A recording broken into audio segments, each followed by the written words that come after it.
Listo. Entonces, dentro de esa historia del arte del país, tienen que, pues, señalar esas 10 obras y decir por qué escogieron esas 10 obras específicamente para representar una época, un movimiento, un aspecto particular de esta historia del arte costarricense. ¿Verdad?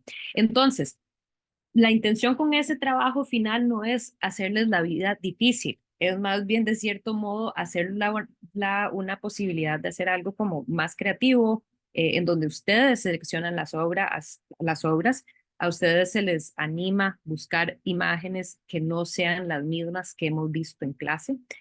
Pero con eso dicho, y tomando, eh, a ver, considerando los beneficios que nos permite la tecnología, les sugiero altamente que a través de lo que vamos del curso y cuando yo estoy dando pues las explicaciones, pueden ir sacando pantallazos de cosas que a ustedes en particular les llaman la atención. ¿Verdad? Entonces, pongamos que hoy vamos a ver una serie de artistas en la clase o un par de varios edificios, estilos arquitectónicos, pero si hay algo que a ustedes como que les parece, ok, esto me parece súper importante, súper relevante, le voy a sacar un pantallazo para acordarme, ¿verdad? Entonces, así van construyendo, entonces pongamos que es el ejemplo de arquitectura neoclásica en Costa Rica. Entonces le sacan foto a uno de los edificios que voy a sacar en la lección, o sea, lo que les voy a hablar, y que pueda hacer que eso les ayude o les permite como que recordar, ok, quiero buscar algo de la arquitectura neoclásica de Costa Rica, ¿verdad? Tal vez no los mismos ejemplos que dio la profe, pero sí algo de ese periodo distinto como para traer algo diferente, aprender algo nuevo, pero ahora sí, pero por lo menos tengo ese recordatorio de que esto me sirve, los pueden ir archivando de esos pantallazos, siempre todas las diapositivas van identificadas. Con eso dicho también, recuerdan que yo siempre subo las presentaciones. Entonces, todo este material ustedes lo van a tener, pero pienso yo cómo va a ser el pantallazo como ese recordatorio para esa asignación en particular. ¿Preguntas o dudas con respecto a eso?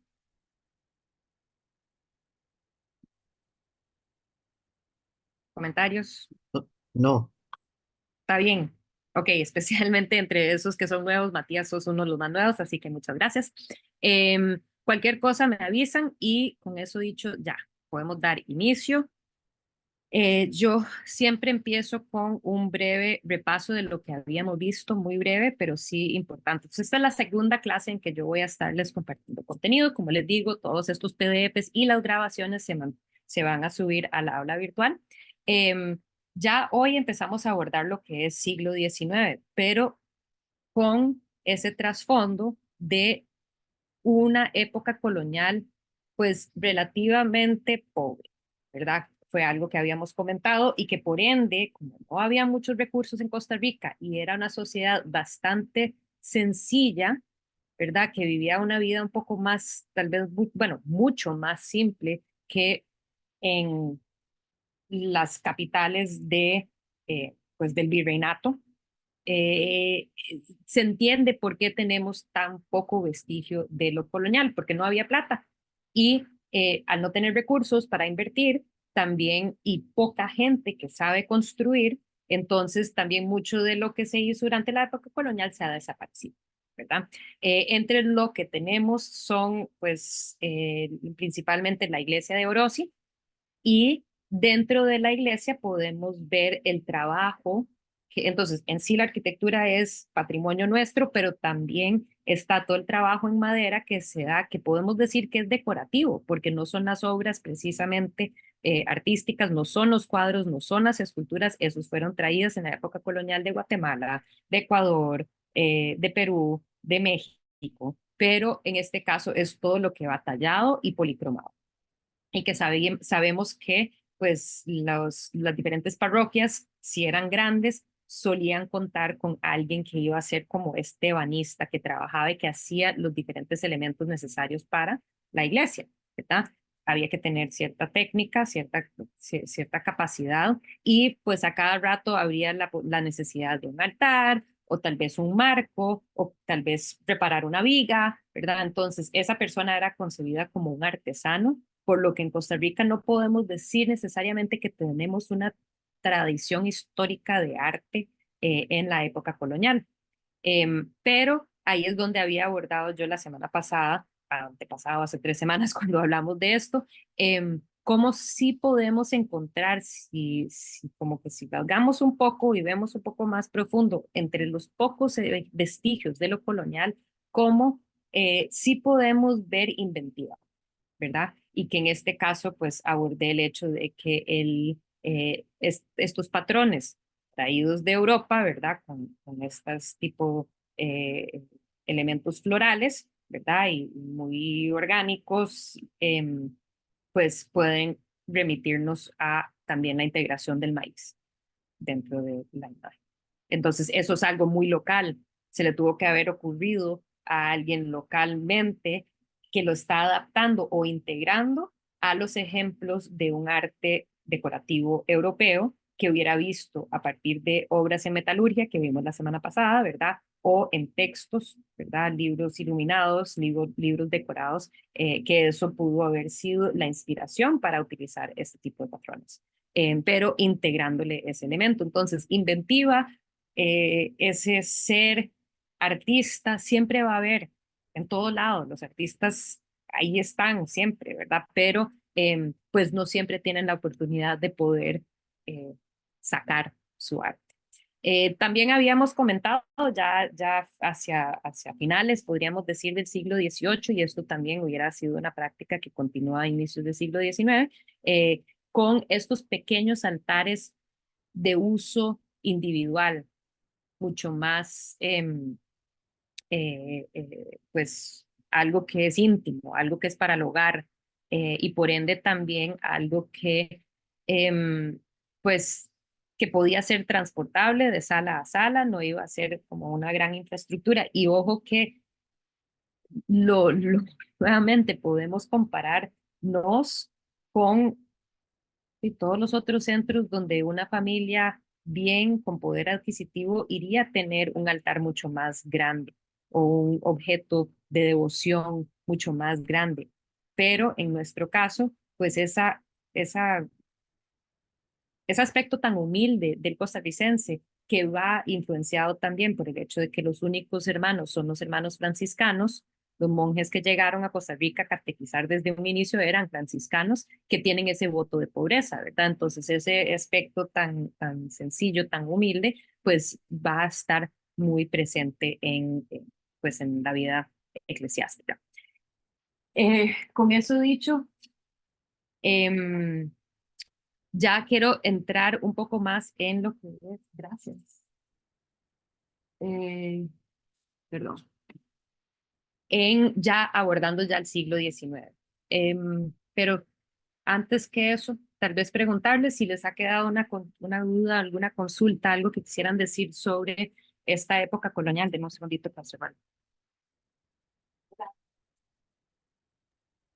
Profe, yo sí quería preguntar, este, que en las lecturas siempre se habla sobre el genocidio a los indígenas que hubo como a los inicios de la colonia, que Ajá. dejaron solo como 10.000, este, 10.000 indígenas de los 100, de los 400.000 que habían. ¿Hay Ujú. algún libro o algún texto donde se dé más información sobre ese suceso? Porque siempre que, digamos, en las lecturas que usted nos ha puesto, como que lo menciona, pero no lo explica muy bien Sí, el texto, digamos, o cómo comenzó ajá. esto. Em, Sí, tal vez ahí no hay una cita, pero estoy segura que lo tengo citado en algún lugar. Entonces, si me recordás, yo podría pasarte información. Sin embargo, eso es como parte yo asumiría que lo saqué de textos como de historia de Costa Rica. He usado mucho los textos como de Iván Molina. Perdón, es que estoy viendo entre mis libros, pero no me salta a la vista. Pero como que en cualquier referente de historia, y si me mandas un mensajito para recordarme, tal vez puedo buscar entre las publicaciones que tengo, lo que tenga para buscarle una referencia más específica. Em, sí, o sea, yo lo hubiera sacado, ese sí hubiera sido un dato sacado de algún lugar, solo que no le puedo decir a dónde en este momento.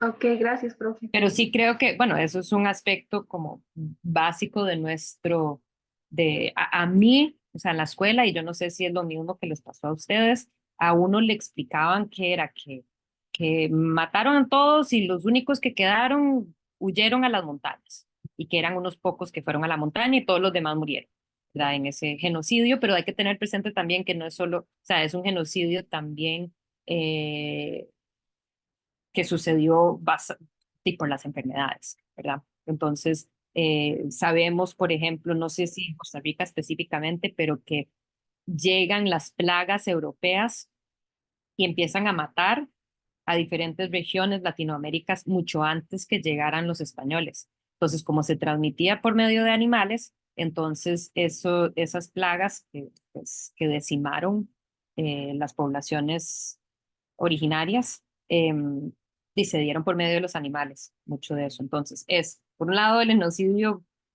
militante, pero también ese otro, pues, resultado de la conquista, ¿verdad? Em, listo, no sé si hay alguna otra pregunta o duda. Profe, yo tenía una pregunta. ¿La iglesia de Kirkot también es colonial? Yo que en nada más, o sea, yo tenía entendido que era colonial. Es muy similar a la de Orosi. Sin embargo, solo creo que en una lectura como que lo mencionaron, pero nada más pusieron Kirkot y no dijeron mucho al respecto. Entonces me quedé con la duda de si habrá sido como caso similar a la de Nicoya, que la construyeron después, pero como manteniendo Y que ese... fue una parroquia anterior, de fijo fue una parroquia anterior. En sí la estructura, no sé, no le podría decir en este momento si es colonial, habría que investigar, habría que buscar. Em, yo asumiría que no, pero sí, pues utilizando ese mismo estilo, porque ese estilo se utiliza a través del siglo XIX para las iglesias, ¿verdad? Ajá. Por ejemplo, la ermita en Liberia, que es de los años 60 o 70, sigue ese mismo estilo colonial, Ok. ¿verdad? Entonces, no le podría decir la fecha, ahí habría que buscar, pero sí a lo que voy es que el estilo colonial y que en los textos, muchos textos suelen llamar edificios y dicen estilo colonial, pero no implica que sean coloniales, ¿verdad? Ok. Porque es Ajá. el estilo y muchas veces las personas que redactan, tal vez depende de qué o sea, si encontrás algo en línea, eh, en un blog, por ejemplo, pueda que esa persona no sepa si es colonial o estilo colonial, ¿verdad? Porque para Ajá. personas que no sean especialistas, como que lo confunden, ¿verdad? Colonial como periodo o época versus estilo. Entonces le van a decir algo colonial a algo que no es necesariamente colonial, porque ya no éramos colonia, ¿verdad? Pero que sigue usando ese mismo estilo. Ok, perfecto, gracias. Ujú. ¿Alguna otra duda o pregunta? Ok, entonces voy a empezar ya, sí, abordando el siglo XIX y empezando con la arquitectura. No es que este curso tiene un énfasis en la arquitectura, no nos da chance, tenemos mucho que ver, entonces no tenemos la oportunidad. Sin embargo, es por medio de la arquitectura primero en que vemos, a ver, im- importadas nuevas ideas nuevas ideas culturales que se van a poner en práctica y que van a ser como a partir de decisiones tomadas. Entonces, ahí, pues primero comentar, aquí les voy a leer estos para asegurar que diga todo esto y después lo explico, el desarrollo arquitectónico. Quizás alguien me pueda leer estos dos puntos para no hablar tanto. ¿Alguien que me hace el favor?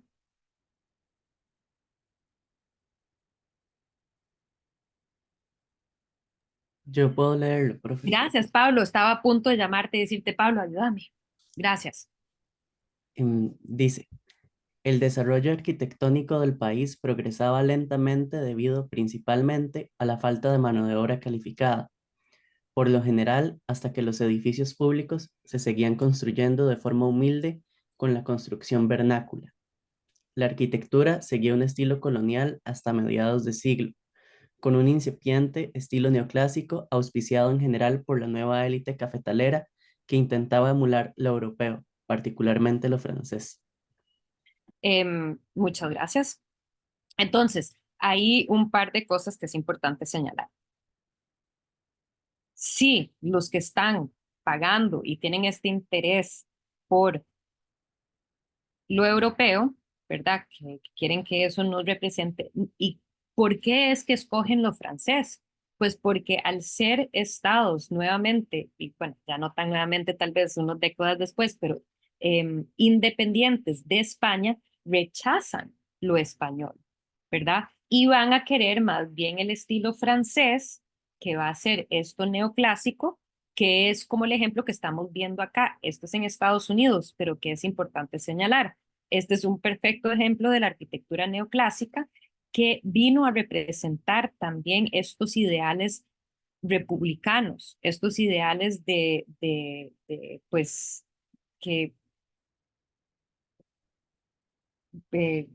como que quiero decir votar, pero no es votar, como que se quitan ese manto de lo que había sido un sistema autoritario para abrazar esta nueva perspectiva más republicana, más democrática, y ¿qué es lo que representa eso? Pues el estilo neoclásico desarrollado en Francia, que lo que es pues un estilo que se basa en eso racional de la ilustración. O sea, la ilustración del siglo XVIII nos da lo que fue tanto la enciclopedia como la base de los derechos humanos.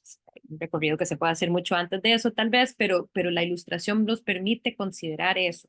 Y entonces, ambos aspectos, como el resultado de esta ilustración, se basan en esta fascinación con lo greco-romano, ¿verdad? Y entonces van a integrar elementos arquitectónicos de la arquitectura greco-romana, ¿verdad? Que es conocida como la arquitectura clásica y por ende es que llamamos este estilo como neoclásico, o sea, ese nuevo clasicismo. En el caso ya de este periodo, que inicia desde finales del siglo XVIII y ya el siglo XIX ahí está el neoclasicismo, como uno de los estilos predominantes, integra lo griego, lo romano y lo renacentista también, ¿verdad? Y entonces, ¿qué es? Es una arquitectura racional, es una arquitectura que no tiene elementos decorativos eh, como que superfluos o frívolos como se veía en la arquitectura barroca. Y más bien es este racionalismo, es este elemento modular, repetitivo, ¿verdad? Donde vemos que todo es como en una base matemática, geométrica, se ve la integración de líneas rectas,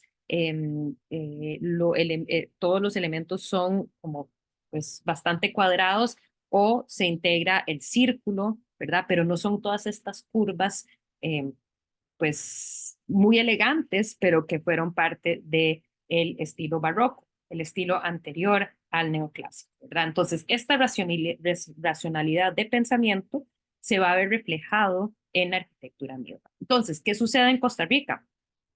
Empezamos a ver que, pues, antes no había necesariamente una búsqueda con respecto a estilo. Era precisamente lo que di, pues, el uso de esta palabra en la filmina anterior de vernáculo. Era como que la manera que se construía, ¿verdad? Y que ahí es donde vamos a usar bahareque en Costa Rica. Se usa, pues, vigas de madera, mampostería de madera y se usan tejas, ¿verdad? Y esos son los materiales que tenemos. No tenemos ingenieros que saben construir con otros materiales necesariamente en la época colonial en Costa Rica.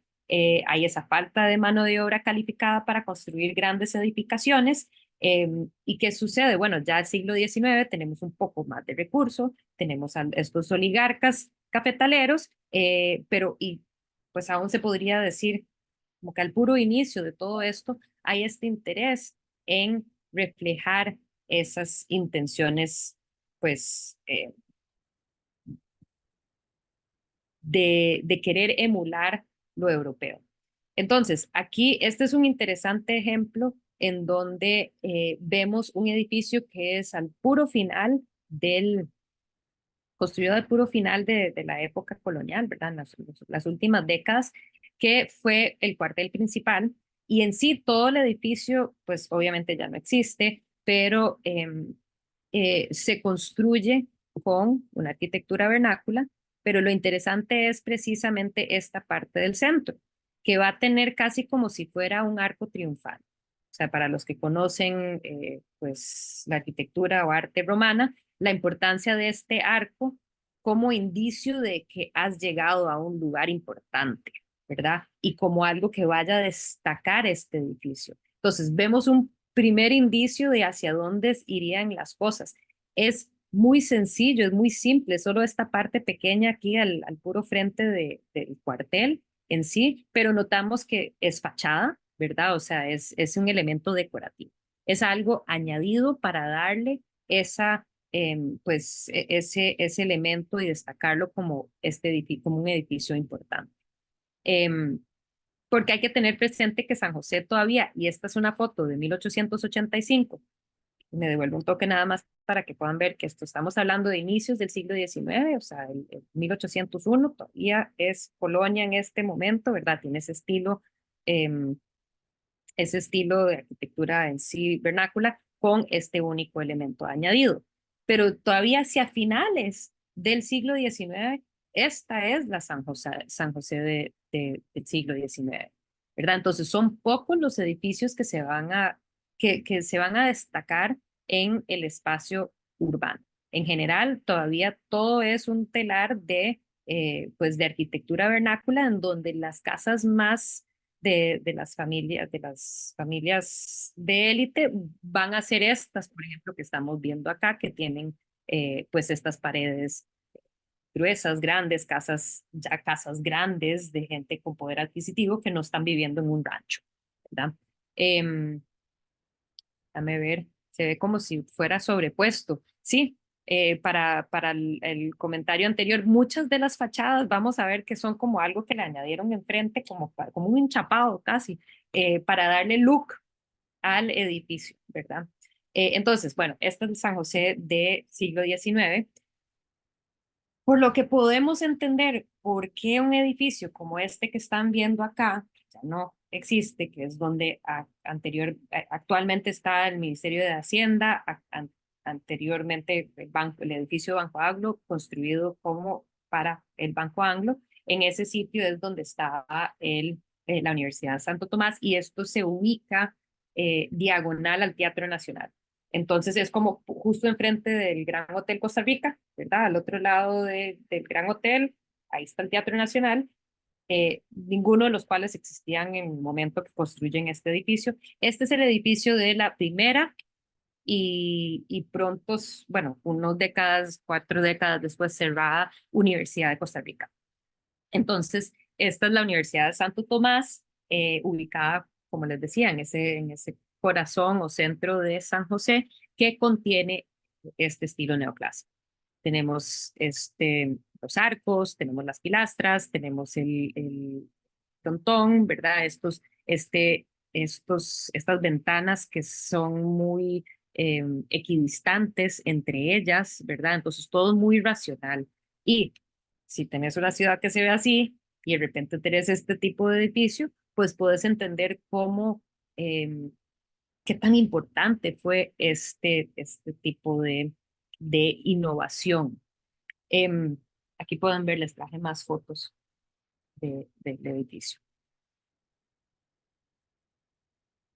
Y esta me encanta porque nos recuerda que pues sigue siendo la San José de las fotos, hace unas cuantas fotos, con las carretas, ¿verdad?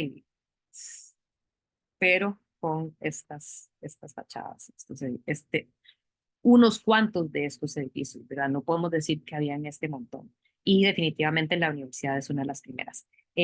Seguido por y bajo el mandato de Juan Mora Porras, se manda a hacer el Palacio Nacional, otro edificio destruido, ¿verdad? Y donde se encuentra actualmente el Banco Nacional, creo que es en la Avenida Central. Y para este edificio, y aquí es importante este tema, de que esta es una construcción hecha con ladrillos, con hierro fundido y con vidrio, importados estos materiales del extranjero, y que tenemos un ingeniero que los puede que puede construir de esta manera. Entonces, el arquitecto Francisco Kurze va a ser una figura importante en esta innovación que se está dando en la San José y bueno, en la Costa Rica cafetalera, ¿verdad? De los oligarcas cafetaleros del siglo XIX, van a buscar este estilo y van a tener como que respuesta con la llegada de figuras que pueden construir de esta manera, porque como les decía, hacía falta mano de obra, pero hacía falta también el conocimiento de cómo se hace, de a dónde se trae, para hacer como que coordinar toda la parte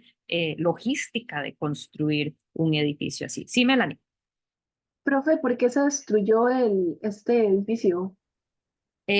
Fue precisamente pues básicamente en la segunda, lo que conocemos como la Segunda República, cuando hubo esta intención de em, modernizar la ciudad. Entonces, a mediados del siglo XX se quería, pues, como que no había esta visión de patrimonio, desafortunadamente, y se destruyeron muchos edificios muy importantes, precisamente como para borrar la huella de esa oligarquía e instaurar una arquitectura y como un aire más moderno. Entonces, si uno ve esos edificios que existen actualmente en esos lugares, son por lo general edificios de lo que llamamos el estilo internacional, que son estas líneas, estilo desarrollado a principios del siglo XX, pero de una arquitectura muy moderna, ¿verdad? Con paredes de vidrio, con los elementos constructivos que no se suelen ver por fuera, sino que son parte, porque pues a partir de toda la tecnología, toda la construcción es interna y afuera puedes tener todo el edificio básicamente encerrado o cubierto por vidrio, entonces esos elementos constructivos no se requieren afuera. Entonces mucho vidrio, mucha línea recta, muy poco elemento decorativo, ¿verdad? Porque pues ese era el estilo de ese momento. Entonces, por eso es que desafortunadamente muchos edificios se han ido perdiendo por una falta también de visión patrimonial, como por ejemplo la Biblioteca Nacional, que sigue siendo un parqueo. Por lo menos en estos lugares uno puede decir, bueno, se votaron, pero se construyeron otros edificios importantes. Son las cosas de Costa Rica que hay que aceptar. Se pueden cuestionar y son válidas criticar. No sé si hay alguna otra duda o pregunta. En cualquier momento me pueden interrumpir, pueden levantar la mano y los voy llamando. Este es otro edificio que más bien no sé por qué no le damos más pelota, porque efectivamente el edificio es de construcción, o sea, la estructura en sí es de la época colonial. Sí, Fabiola. Profe, yo nada más quería preguntarle, tengo claro como que este estilo se empezó a introducir en el país pues por, ¿verdad? La oligarquía, ¿verdad? Pero Ujú. a mí me genera la duda de si era como un interés más estilístico, digamos, como me gusta cómo se ve, entonces quiero lo mismo aquí, o digamos, si a ellos les interesaba también como esa corriente, ¿de dónde viene eso, esa corriente tan irracional? ¿O era nada más como por imitación, digamos, no sé qué tanto caló aquí ese, ese pensamiento racional del que estamos hablando? Sí, caló un montón, definitivamente. O sea, muchos de los próceres de nuestra nación estaban muy al tanto del pensamiento de racional, de la ilustración y de esas ideas, definitivamente, por un lado, pero por otro lado, también diría que había la intención, a ver, cada vez más durante el siglo XIX, con más poder adquisitivo y más que va creciendo el renombre de Costa Rica y más se está exportando al exterior, más llegan personas de afuera, ¿verdad? O sea, más intercambio cultural. Y eso fue entre las cosas que habíamos comentado sobre las primeras lecturas. Pues el querer atraer migrantes europeos siempre ha sido un interés en Costa Rica. Entonces, tal vez empieza por gente que llega debido a relaciones del agroexportadores, o sea, esas necesidades, pero cuando ya promete Costa Rica, entonces tenés figuras como un Franz Kurze o algunos artistas que veremos más adelante que ven una oportunidad en Costa Rica, ¿verdad? Entonces ellos vienen. Al venir ellos, uno, se les, de cierto modo, como que se les convence, pero también quería San José, y yo creo que los oligarcas querían poder no verse tan pobres, ¿verdad? Querían como que reflejar esta nueva realidad de lo que podría ser Costa Rica, ¿verdad? Y que entonces querían, y de cierto modo, aparentar más. Entonces querían eh, embellecer a la manera que a ellos, ellos creo que querían lucirse así, de esa manera. Ellos viajaban, no eran todos, pero habían costarricenses que iban a hacer estos viajes precisamente para la exportación y pues iban a ir a grandes ciudades y van a decir, bueno, yo quiero eso también. Sí, Pablo. Sí, profe, iba a comentar que también para este periodo las antiguas colonias de España estaban participando de las ferias internacionales. Entonces el intercambio cultural que habían y la claridad de su identidad como estados latinoamericanos era algo que avergonzaba un poco a la élite costarricense, porque en Costa Rica no había. Entonces comienza este planteamiento y esta necesidad de inversión pública y privada para poder competir contra los otros estados-nación que estaban surgiendo en el continente. Sí, definitivamente. O sea, a mí se me viene a la mente, pues, posterior con el interés en aquello que nos identifica, pero definitivamente eso es interesante. Usted tiene, o sea, a mediados del siglo XIX ya estábamos participando en esas ferias, o fue más bien, porque a mí siempre se me viene a la mente con el Museo Nacional, ¿verdad? 1887, y la base de eso son pues estas exposiciones, pero antes de eso se quería Sí, antes participar, de eso ya ya habían, estábamos, lo que pasa es que Costa Rica, como siempre, dura mucho en regularse, pero pero ya sí, sí, participábamos, o sea, ya existían, pero no sabía si había exacto, ese sí, interés de ya estar, participábamos. Creo que como un Rubén stand ahí. en Precolombino sí da varias lecturas al respecto para introducir el contexto en el que se comienza el proceso de recabación arqueológica en el país. Ujú. Bueno, está Sí, interesante. Sí, como ese deseo de competir con los demás y de atraer. Es que si quieres atraer además futuras inversiones, pero también que llegue gente, como vimos que había ese interés de que llegaran más europeos, pues tenés que darles una ciudad que uno cree que les va a ser cómodo, ¿verdad? Em, pero bueno, voy a seguir adelante porque ya ahorita les quiero dar receso, pero quiero nada más enseñarles esto último antes de darles un receso, entonces, porque terminamos con arquitectura. Aquí estamos viendo la Inmaculada Concepción de Heredia, la iglesia en Heredia, que en sí tiene como estructura, pues bastante de esa misma arquitectura vernácula colonial, y luego se restaura porque hubo un terremoto en 1821, 1851, y en el 55, 56 más o menos es que se supone que se termina la restauración. Entre las cosas que quería señalar sobre esta edificación, uno, les traje esta cita porque nos remite al hecho de que son iniciativas, las construcciones de estas iglesias, muchas veces del pueblo mismo, ¿verdad? Entonces, en este caso, hablaba de el hecho de que a la par de, en este caso, se está fabricando otra al lado de aquella en relación a las anteriores parroquias, en la anterior iglesia que era de esta misma parroquia. Entonces, estaba la vieja, pero estaban construyendo una nueva. De regular arquitectura y suficiente magnitud que promete considerable duración, y todo a expensas y con beneplácito de los vecinos, quienes son muy laboriosos. Entonces creo que eso es interesante señalarlo, el hecho de que es la misma comunidad que la está construyendo, no es que viene nadie más a construir un edificio tan grande, ¿verdad? Que en sí quería compararlo con lo que habíamos visto al final de la clase anterior. Voy a saltar acá. Este es el ejemplo de San Blas de Nicoya, el templo de Nicoya, que tiene, podríamos decir, un estilo arquitectónico, esas bases muy parecidas a lo colonial. con estas paredes muy gruesas, grandes, pues el estilo obviamente alargados. Aquí podemos ver, este es el costado de la iglesia en Heredia, entonces quería como que señalarles que en ese sentido esa parte es bastante similar, pero que se diferencia cuando estamos viendo la fachada.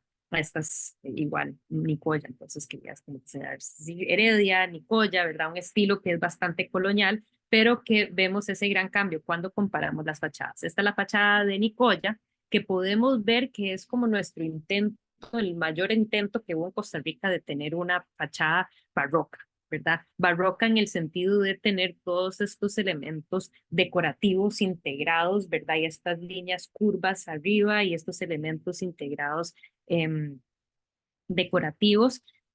Mientras que si nos vamos al ejemplo de la fachada, que fue diseñada a mediados del siglo XIX, igual por Francisco Curse, notamos que pues ya cambia completamente, ¿verdad? No hay esas curvas, no hay esos elementos decorativos florales, ¿verdad? Sino que estamos ante este estilo neoclásico, definitivo, ¿verdad? Con los arcos, con la regularidad, con el frontón, ¿verdad? Con esos elementos pues muy racionales, muy ordenados. Déjame ver en el chat, pero no les moleste, quería, sí, no tener receso y salir más temprano. Dicen que no tener receso y salir más temprano. No, perdón por eso, pero sí creo que es absolutamente esencial tener un poco de receso. Entonces creo que esta es la última imagen. Son ya les digo, son las 3:23. Empecemos de nuevo en unos 12 minutos para así no atrasarnos demasiado en su totalidad, pero así volvemos a las 3:35, por favor. Gracias.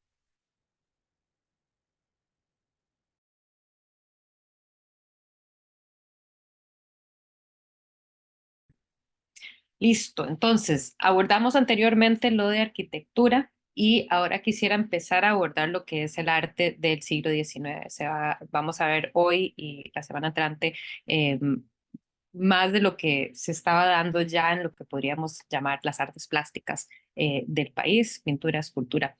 En Costa Rica, en el siglo XIX, principalmente lo que se produce es arte religioso, ¿verdad? Y no va a ser hasta la segunda mitad del siglo XIX que empezamos a ver un arte diferente, que no va a ser necesariamente diferente a lo europeo, no va a ser algo necesariamente innovador, pero sí va a ser algo diferente en relación a que ya es una obra laica, ¿verdad? Entonces vamos a ver, la primera obra laica va a ser en general creado por artistas que se habían formado como imagineros. Imagineros es esta palabra que se usa para los escultores de las imágenes, que son las esculturas religiosas.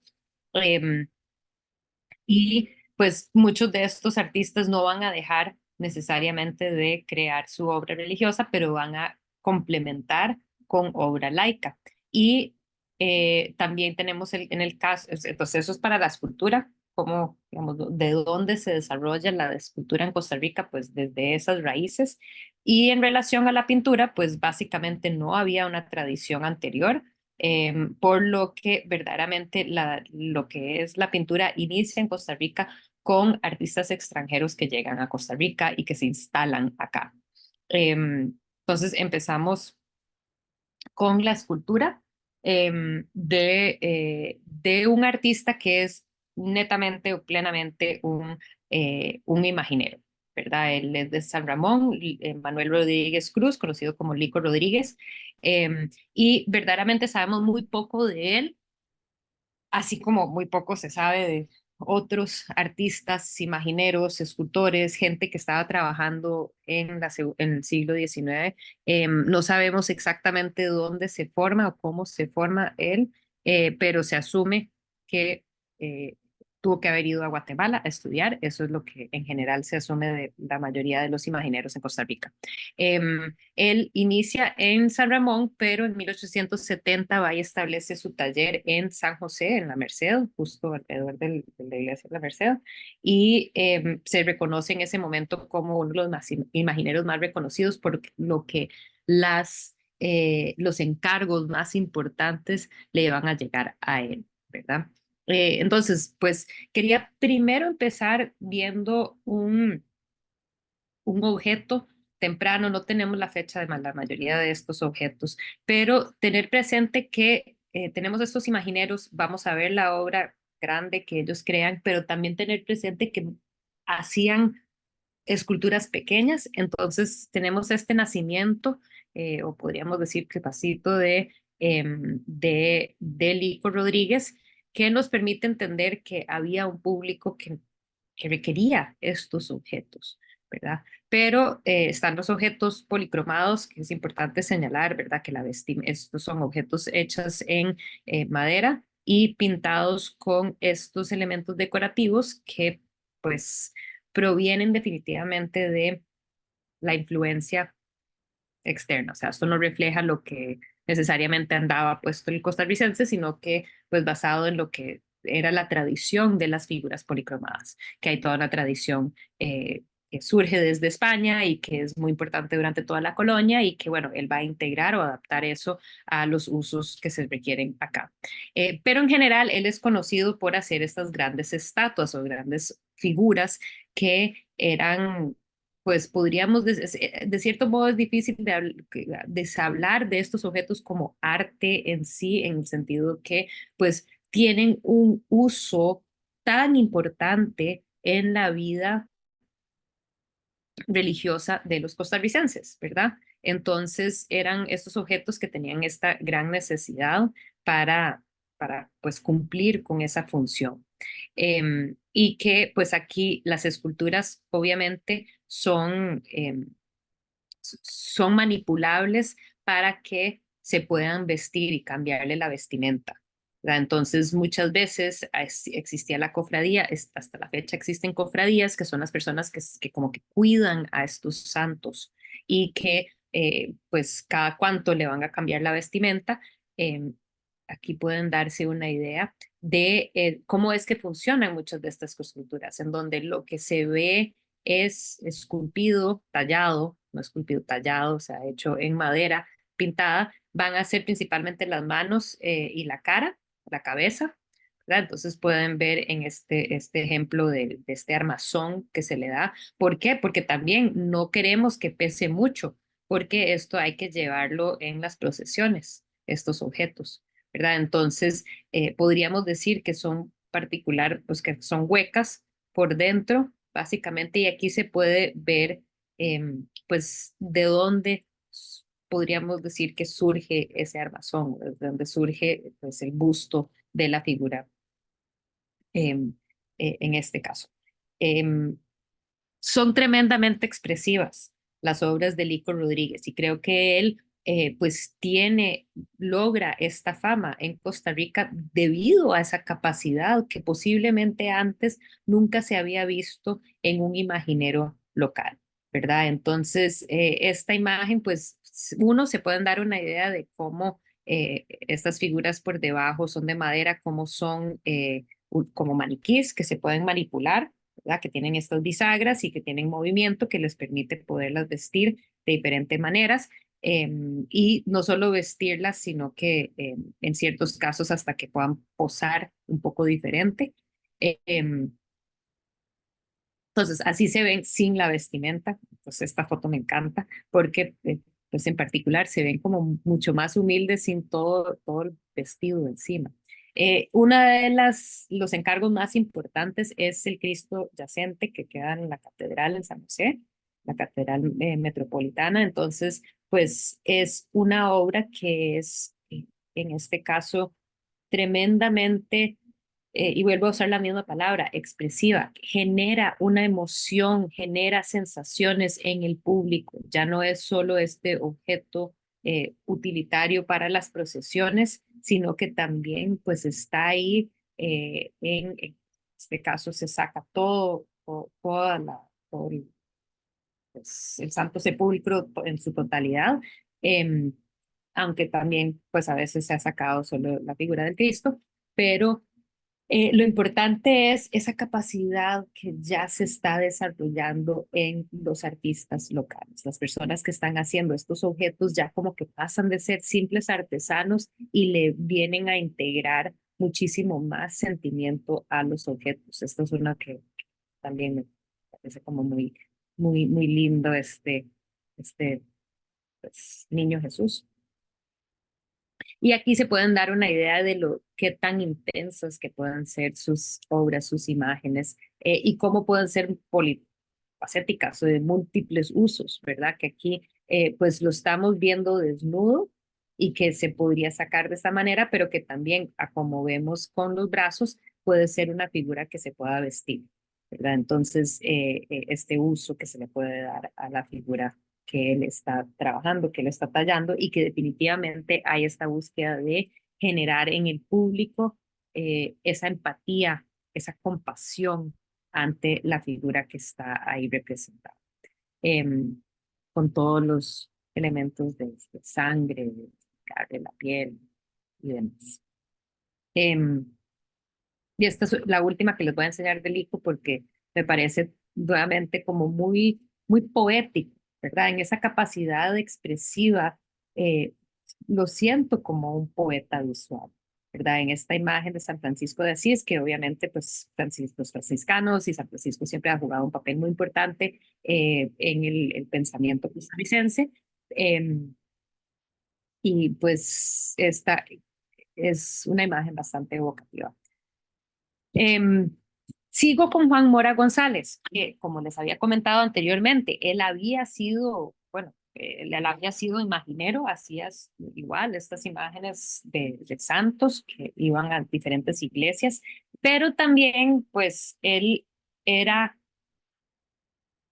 innovador, porque va a ser entre los primeros artistas que va a crear retratos, bustos de personas, obviamente personas bien, de Costa Rica. Él era conocido porque era como considerado bohemio y de eso lo veo un poco de la mano con esta noción de que va a ser innovador, va a ser algo diferente. Ok, yo aprendí a ser un imaginero, tengo esta capacidad de trabajar en madera policromada, o sea que tallo la madera, la puedo pintar, pero voy a hacer algo diferente. Entonces, lo va a utilizar principalmente lo que tenemos hoy en día de él son sus esculturas, aunque supuestamente también pintó murales en casas, en iglesias, pero no se han encontrado ninguna de estas. Y sabemos también, o sea, no sabemos exactamente dónde se formó, pero sí hay algún pues indicio de que fue muy influenciado por uno o múltiples viajes a Guatemala. Em, entonces, les voy a enseñar varios ejemplos, pero en sí hay algunos que no están policromadas, ¿verdad? Entonces, este trabajo en la madera, pero es particularmente conocido por estos que son, eh, que sí son policromadas, que son, verdaderamente a mí me parecen chidísimas, me encantan, me llaman mucho la atención en sí, porque tal vez nos permiten entender mucho más del carácter del costarricense de ese momento. Obviamente, Casimiro Zamora Bolaños va a ser una persona importante, va a ser uno de los gamonales de las fincas cafetaleras, o sea, de estos grandes empresarios del café. Pero ojo qué tan humilde es, ¿verdad? Tanto en su vestimenta como en su carácter que nos refleja el artista. Estamos ante una figura que es, por más importante que sea comunidad, perdón, en su comunidad, sigue siendo algo que refleja mucho ese espíritu costarricense, ¿verdad? De como esa sencillez, no quiere ser necesariamente retratado, pues, como una figura vestida de una manera que no lo identifica a él, ¿verdad? Como es el caso, tal vez en este caso, en este ejemplo de Remigio Quirós, en donde sí está vestido un poco más, de una forma un poco más elegante, pero de igual manera, el artista está buscando la esencia del personaje, y eso es lo importante, ¿verdad? Esa cierta dignidad que tiene esta figura con la manera en que está vestido nos remite una noción de cómo es él. Entonces, la capacidad del artista de buscar eso en sus modelos, dependiendo de quién es. Y qué es lo importante para mí que ustedes se den cuenta, que es en, en estas últimas décadas del siglo XIX que podemos tener eso. por un lado, esa capacidad muy expresiva de Lico González con sus esculturas de santos y figuras religiosas. Estos retratos, pues una de mis favoritas, Doña Petronila, que es estas del Museo, no sé, dice que es del Museo de Arte Costarricense, pero ahorita estoy pensando que la última vez que la vi fue en el Museo Nacional. Em, lo chiva de esta escultura es que ella, la escultura en sí tiene ojos de vidrio y las pestañas son de pelo verdadero y tiene aretes de verdad y botones reales. Entonces, en su momento dudo que el artista estaba buscando ser así como muy vanguardista, pero en sí es como un tipo de ensamblaje que es muy entretenido porque es pues un tipo de arte que se va a hacer ya hacia finales del siglo XX, ¿verdad? Como que ese collage de materiales en una escultura. Pero nuevamente, otra imagen de una figura de quiénes eran los oligarcas de nuestro país y esa pues humildad que vemos reflejado en estas caras, ¿verdad? Eso por un lado, pero también por otro lado considerar que no iba a ser tanta la gente que iba a tener el poder adquisitivo de esto y tampoco es importante señalar que llega hacia mediados del siglo XIX la fotografía y ya para la década de los 70s, 80s, 90s, ya hay más talleres de foto y entonces si uno quería registrar para la posteridad su apariencia, ya mucha gente estaba acudiendo y mucho menos caro una foto. Pero como ciertas familias iban a querer tener este busto de la abuela, ¿verdad? Y entonces, pero que este busto de la abuela va con todo y arrugas, entonces es muy realista en ese sentido, como que un deseo no de recordarnos a la abuela de una forma idealizada, sino que pues cómo era, ¿verdad? Y que creo que nuevamente es reflejo de quien, un poco de esa identidad costarricense. No sé si alguien tiene duda o pregunta de lo que he presentado hasta el momento. Ok, sigo adelante con Fadrique Gutiérrez, que nuevamente no es que son muchos nombres que les estoy diciendo, ya es el primer momento que tenemos nombres en la historia de arte costarricense, pero no es que habían tantísimos artistas, ¿verdad? Habían otros más, tal vez, muchos seguro que desconocemos, obras y personas desaparecidas en la historia, pero Fadrique Gutiérrez es por algunos considerado como que el primer artista costarricense debido a que es pues uno de los primeros en ser como inventivo. Yo no sé si lo veo de esa manera necesariamente, pero definitivamente se le ha pues brindado mucho énfasis en él como una persona que no solo era soldado, lo vemos aquí, se dedicaba al ejército, la militar, pero también se desarrolla como artista. Y entre las cosas que él hace es que va a ser el primero en usar la piedra como materia prima, no solo la madera. Se le va a ocurrir hacer eso y también se le va a ocurrir hacer obras laicas que no son ni siquiera retrato, ¿verdad? Sino que vamos a ver, pues, o figuras mitológicas. Y dentro de eso va a ser el primer desnudo en el arte costarricense, ¿verdad? Que no hubo pues, presencia de un desnudo antes, o que sepamos antes de eso, en pues un espacio público, en una esfera pública. Entonces, pues es bastante conocido que aunque empezó con arte religioso, esculpió también o talló también más bien las esculturas de tema laica. Sí, Luz.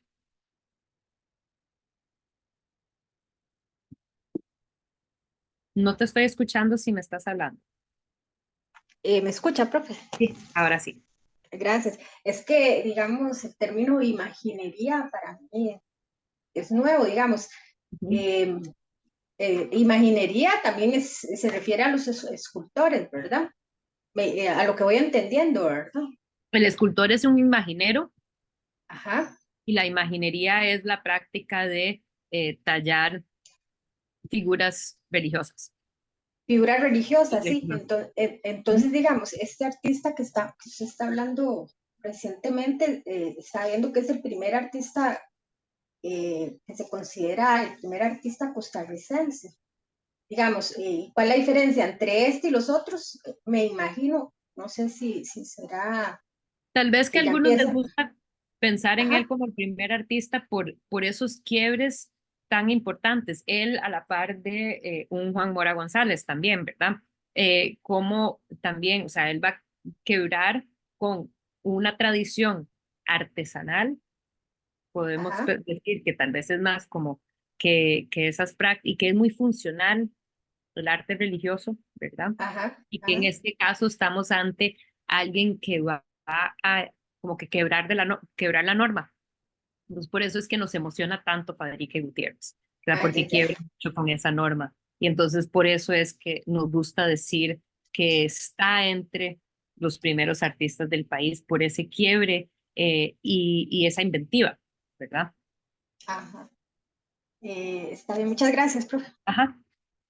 Entonces, volvemos a donde estábamos hace un ratito, en la Inmaculada Concepción en Heredia, que le habían construido esta fachada en 1855-56 y le piden a, a Fadrique Gutiérrez, pues se colocan 3 santos que él hace en estos nichos.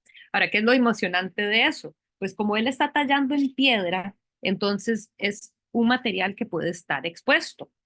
Entonces, bueno, ahí esos quiebres totalmente nuevos que no se había visto antes en Costa Rica, un escultor que pudiera trabajar piedra, ¿verdad? Entonces, el único que queda es el San Pedro, que está acá, que está en el, perdón, en este caso está en el centro, los otros dos creo que se han destruido, no estoy segura dónde están, pero sí se encuentra él en el centro.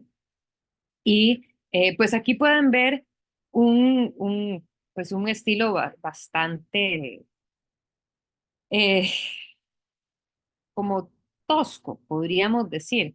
Sin embargo, lo que es principalmente emocionante es ese uso de la piedra, ¿verdad? Y que desde la época precolombina no han habido trabajos de talla en piedra. Entonces, en la época precolombina tenemos toda una tradición de la lítica, de esa talla en piedra, y que por completo desaparece. Y no va a ser hasta Gutiérrez que empezamos a ver nuevamente el uso de la piedra local. Y eso va a ser importante porque posteriormente vamos a ver, especialmente en la época de la primera vanguardia, cómo se va a empezar a explotar la piedra volcánica local, tal, precisamente haciendo como esa relación con esa herencia precolombina. En este caso no hay necesariamente, yo diría, como un interés en hacer esa referencia a lo precolombino en el uso de la piedra, pero sí es muy innovador porque permite eh, decorar el espacio público. Entonces, él va a ser uno de los primeros en tallar un busto que va a estar puesto en un espacio público, ¿verdad? Entonces, en una de las plazas públicas se empieza, poquito a poco, se empieza a ver un interés en Costa Rica por crear imágenes de héroes nacionales, ¿verdad? De figuras importantes de nuestra nación y que hay un deseo de pues retratarlos y representarlos en el espacio público, por lo que este tallado en piedra permite poder emplazarlo en un espacio que va a recibir lluvia, que va a recibir sol y que no se va a ver afectado como si fuera una, o sea, todo el mundo sabe que no puedes dejar una escultura de madera afuera, se le va a dañar muy rápido, ¿verdad? Entonces, Próspero Fernández lo voy a seguir enseñando porque vamos a ver varios diferentes retratos de Próspero Fernández, que fue sumamente importante para nosotros. Pero salto a las imágenes de figuras mitológicas. Esto fue para una fuente en Heredia también. Esto había estado en pues, esta fuente, este espacio público, un parque una plaza central y que pues para muchos fue un poco escandalosa la figura de la Venus porque es una desnuda, o sea, ni siquiera hoy en día la llamaríamos completamente desnuda porque tiene ahí un trapito que la tapa, pero en general, pues es una figura de una mujer desnuda. Imagínense, en una sociedad bastante conservadora, bastante cerrada, como lo era y como de cierto modo sigue siendo la cultura costarricense, pero definitivamente el siglo XIX, tallar una figura desnuda fue todo un escándalo. Pero ahí estuvo y estuvo ella acompañada de, perdón que la tengo dos veces, también una imagen del Neptuno y que se supone que habían otras esculturas que fueron parte de pues ese conjunto de esculturas que decoraban esa fuente. Que actualmente, pues el Neptuno se encuentra adentro de la municipalidad y está la Venus en el Museo Nacional. Entonces, ahí, ojo, la importancia que, pues claramente va a ser un quiebre con lo que se venía haciendo en lo que se conocía como la escultura que se producía en Costa Rica. Pero es importante señalar que si tenemos en 1875, creo que fue, perdón, 72, más o menos 72, la escultura de Próspero Fernández. Ojo, esta escultura de Próspero Fernández, que es la de Fadrique Gutiérrez, que me gustaría compararla con la obra creada también de Próspero Fernández, pero creada por el artista italo-suizo Francisco Adurini. Él había sido un artista entrenado en Europa y que no, estuvo en Costa Rica por un rato y va a ser parte como de varios hermanos, parientes que van a ser principales importadores de bienes de lujo arquitectónico y decoraciones arquitectónicas para edificios en San José, principalmente el Teatro Nacional.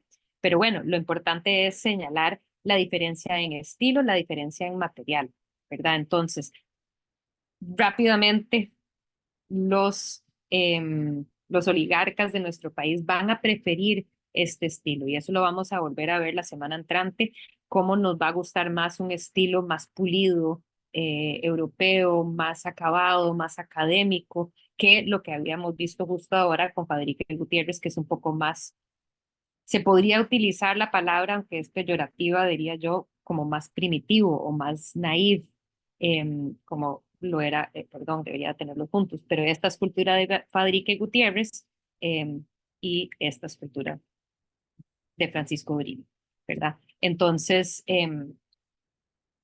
pues importante señalar estas diferencias. Francisco Durini bueno, sí lo tenía a la par. Él se supone que era tanto escultor como importador de esculturas. Entonces hay algunos casos en que no sabemos a ciencia cierta si él fue el que hizo las esculturas o si él simplemente estuvo a cargo de la importación de estos objetos y puede haber sido él o pudo haber sido sus hijos o diferentes parientes. Había Francisco Adurini, Francisco Durini, pero bueno, aquí lo que podemos entender es este interés en el estilo neoclásico de escultura. Entonces, si vimos lo neoclásico en arquitectura, también el interés en lo neoclásico en escultura. Entonces, este es un conjunto de 4 esculturas que representan los continentes, los 4 continentes que están que son parte que se encuentran en el Hospital San Juan de Dios, habían estado originalmente en un espacio público donde uno los podía apreciar desde la calle enfrente de lo que había sido el Chapuy anteriormente. Pero y aquí creo que todavía estaban en donde estaban originalmente, pero actualmente las han corrido a un patio interno donde además les pusieron a las figuras unos pedestales con nombres de los continentes que representan. Pero bueno, vemos ese estilo que le gusta a finales del siglo XIX al costarricense, al oligarca cafetalero, que lo volveremos a ver la semana entrante cuando abordamos el Teatro Nacional, pero que quería aquí ligarlo con el Teatro Nacional, que esos también son de Francisco Durini, pero que nuevamente es un poco confuso si él era el que lo hizo, simplemente lo importó, siendo él artista, pero también importador. Y que pues muchos de los elementos decorativos arquitectónicos dentro de el espacio del Teatro Nacional fueron, o sea, fueron a cargo de él. Entonces traigo estas imágenes de esas lámparas que están cariátides que están en el Teatro Nacional. Voy a abordar un par de artistas más. Sé que seguro están ya cansaditos, pero denme chance de terminar con un par de artistas más que ya estamos abordando lo pictórico.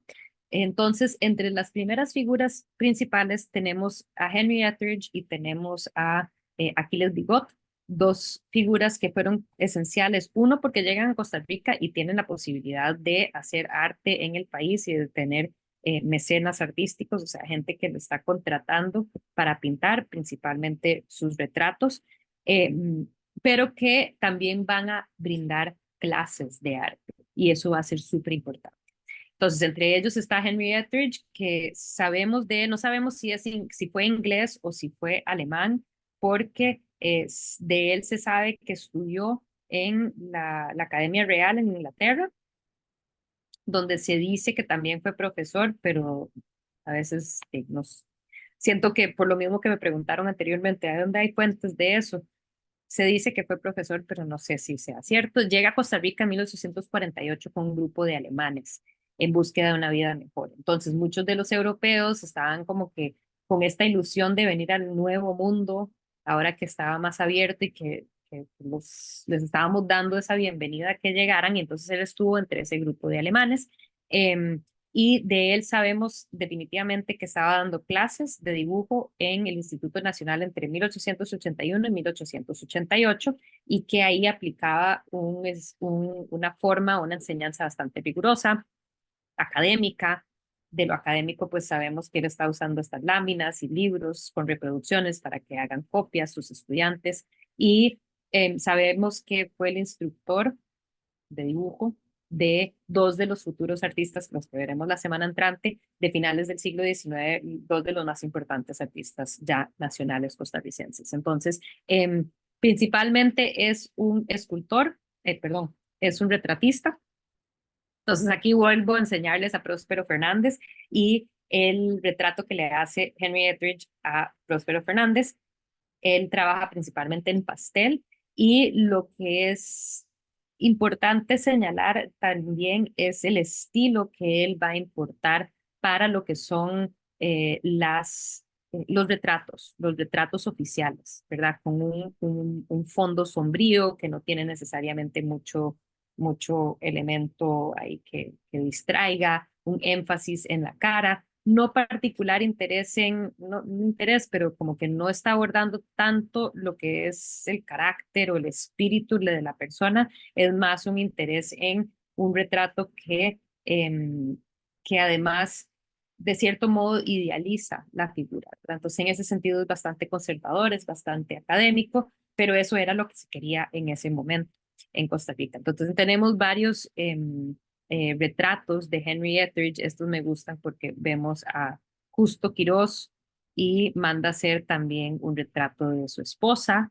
¿verdad? Y entonces estas son obras que son pues bastante tempranas porque no había una tradición de retratos. Muy pocos y se dicen y no hay, no tenemos pues vestigios de los retratos que se supone que tal vez se creaban de de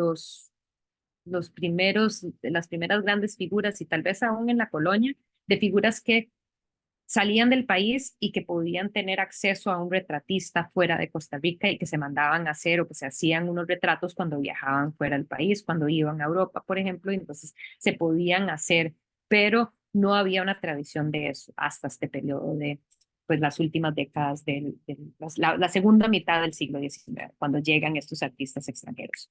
El segundo y último que les voy a hablar hoy es Aquiles Bigot. Aquiles Bigot fue francés. Sabemos que Eh, Perdón, esas fechas definitivamente están mal. Yo asumiría que 1884 es la fecha correcta de su nacimiento. Tendría que revisar para asegurarles cuál es la fecha de su nacimiento. Pero bueno, es parisino, había estudiado en la academia en París.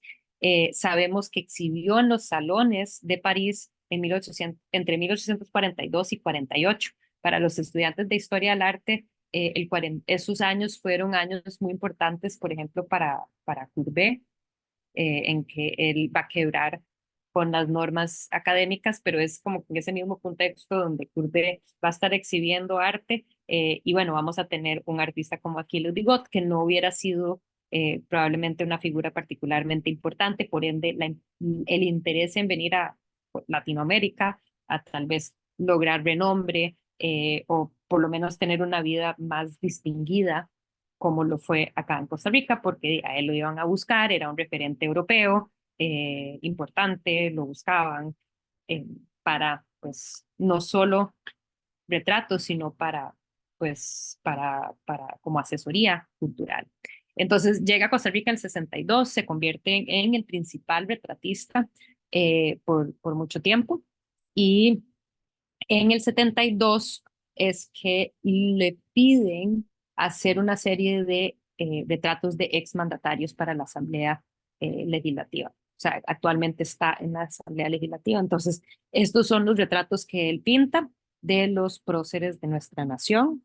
Entonces, o sea, las encomiendas que se le piden, lo que se le solicita, no solo van a ser retratos de familias, sino que también de los líderes. Él había viajado a Latinoamérica, diferentes lugares, Perú en particular, antes de llegar a Costa Rica, y les quería traer esta imagen, en particular a aquellos que han llevado, por lo menos conmigo, Intro 2, que Aquiles Bigot lo podemos insertar dentro de esta tradición de artistas europeos exploradores que viajaban a Latinoamérica como en búsqueda de eh, nuevas tierras para verlas, para conocerlas, para retratarlas. Y entonces tenemos este cuadro de Aquiles Bigot en Arequipa, ¿verdad? Que lo inserta él dentro de esa tradición. Pero llega a Costa Rica y aquí, entre los primeros retratos que va a crear, justo cuando llega, va a ser de una familia francesa. Eh, Jean-Jacques Bonnefil fue un francés, fue un comerciante de, si no me equivoco, de vinos y de diferentes productos franceses a Costa Rica. Y entonces, pues probablemente ahí se hicieron un conecte entre estos franceses y le pide Bonnefil crear retratos eh, pues, de su familia. Entonces aquí tenemos al señor, a su esposa, y entre las obras como más queridas tempranas del siglo XIX son estos retratos de los niños de ellos. Y que es interesante porque en este caso integra un paisaje detrás de cada uno de los niños que eh, pues podríamos debatir qué tanto costarricense, qué tanto de costarricense tiene el paisaje de fondo, pero bueno, tal vez sí, tal vez no. Ahí, lo que sí tiene es lo que les venía comentando, por ejemplo, en la exposición, de que es bastante académico, ¿verdad? O sea, tiene esta paleta restringida, tiene un uso como de mucho más, em, no hay grandes contrastes, es mucho más como que hay interés en la profundidad, pero no hay interés tanto en la luz, en las sombras, en esos contrastes, en eso vivo que podría tener, sino que es el interés pues, en este cuadro de un estilo académico. Em, Creo que esta es la última imagen que quería compartir con ustedes, la imagen de doña Jacinta Morales, que a lo que voy, bueno, no tengo un par más, pero lo interesante es ver nuevamente esto de cómo el costarricense en general, aún con un poder adquisitivo relativamente enorme para poder comprarse un cuadro, busca siempre retratarse de una forma bastante humilde, ¿verdad? No estamos viendo figuras como podríamos decir que aquí ostentan más, aparentan más las riquezas que tienen, pues hay otra otro espíritu detrás de estas imágenes de esta familia pues, intercultural, que se pudiera decir, versus esta imagen como lo que habíamos visto con varias de las esculturas anteriores. Pero bueno, sí, termino con estas últimas dos imágenes que son estos retratos que pertenecen a la colección de la Asamblea Legislativa para entender también este interés, y que lo volveremos a abordar la semana entrante, de ir creando nación y el uso de las artes para hacer eso. Entonces, cómo los fundadores de nuestro país, los próceres de la nación, van a querer retratar y recordar a estos grandes líderes, precisamente como para recordarlos y en esa búsqueda de establecer los héroes de nuestro país para ese periodo, precisamente en esta construcción de nación que se está dando en el siglo XIX. Así que ahí se los dejo. No sé si tienen alguna duda o pregunta. Si no, muchísimas gracias. Voy a dejar de grabar.